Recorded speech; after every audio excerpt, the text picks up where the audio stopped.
সংযুক্ত আরব আমিরাত UAE 2026 সালে তাদের ভিসা পদ্ধতিতে ব্যাপক পরিবর্তন এনেছে। বিশেষ করে ট্যুরিস্ট, রেসিডেন্সি এবং জব সিকার ভিসায় বড় ধরনের আপডেট এসেছে।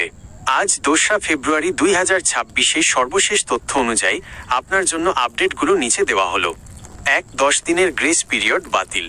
সবচেয়ে গুরুত্বপূর্ণ পরিবর্তন হলো ভিসার মেয়াদ শেষ হওয়ার পর যে 10 দিন অতিরিক্ত থাকার সুযোগ গ্রেস পিরিয়ড আগে ছিল তা এখন পুরোপুরি বাতিল করা হয়েছে। মেয়াদের একদিন বেশি থাকলেও আপনাকে প্রতিদিনের জন্য জরিমানা 50 AED ডে এবং প্রয়োজনে আইনি জটিলতার মুখোমুখি হতে হবে। 2. নতুন 4টি বিশেষ পদ ভিসা ক্যাটাগরি। 2026 সালে সংযুক্ত আরব আমিরাত বিশেষায়িত 4টি নতুন ভিসা চালু করেছে। AI বিশেষজ্ঞ ভিসা, কৃত্রিম বুদ্ধিমত্তা খাতে দক্ষদের জন্য। বিনোদন ও ইভেন্ট ভিসা, উৎসব, কনফারেন্স বা সাংস্কৃতিক অনুষ্ঠানে অংশ নিতে। বিজনেস লিডার ভিসা, উচ্চপদস্থ ব্যবসায়ীদের জন্য। মানবিক সহায়তা কর্মী ভিসা, যারা দাতব্য কাজে অংশ নিতে চান। 3. বাংলাদেশিদের জন্য ভিসার বর্তমান অবস্থা।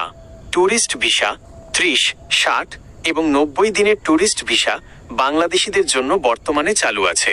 তবে কিছু ক্ষেত্রে কঠোর ডকুমেন্ট চেক করা হচ্ছে, যেমন হোটেল বুকিং ও পর্যাপ্ত ব্যালেন্সের প্রমাণ। ওয়ার্ক পারমিট, সাধারণ শ্রমিক বা অদক্ষ কর্মীদের নতুন ভিসা এখনও কিছুটা সীমিত।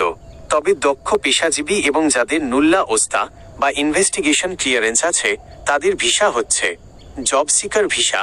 জব সিকার ভিসা কোনো স্পন্সর ছাড়াই 60, 90 বা 120 দিনের জন্য এই ভিসা পাওয়া যাচ্ছে।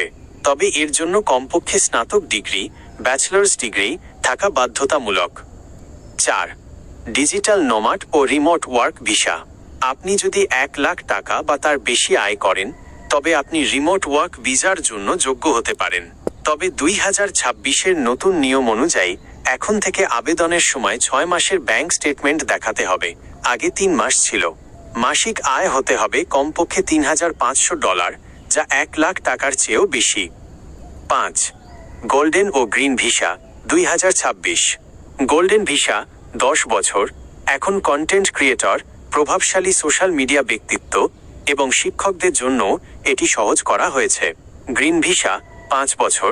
ফ্রিল্যান্সার এবং দক্ষ কর্মীদের জন্য এটি সেলফ স্পন্সার্ড ভিসা, যেখানে কোনো কফিলের প্রয়োজন হয় না। জরুরি কিছু নতুন নিয়ম যা আপনাকে মানতে হবে। পাসপোর্টের কভার পেজ। এখন থেকে সব ধরনের ভিসা আবেদনের সময় পাসপোর্টের প্রথম পাতার সাথে সাথে বাইরের কভার পেজের এক্সটার্নাল কভার স্ক্যান কপি জমা দেওয়া বাধ্যতামূলক করা হয়েছে। Traffic fine. আপনার নামে কোনো ট্রাফিক জরিমানা বকেয়া থাকলে আপনি রেসিডেন্সি ভিসা রিনিউ বা বাতিল করতে পারবেন না। আগে জরিমানা পরিশোধ করতে হবে। আপনি কি ভিজিট ভিসা থেকে কাজের ভিসায় পরিবর্তন, ভিসা কনভার্সন করার প্রক্রিয়া সম্পর্কে জানতে চান? ওদিকে আপনার কোনো ভিসা প্রসেসিং চলছে কি না জানালে আমি আরও নির্দিষ্ট তথ্য দিতে পারবো।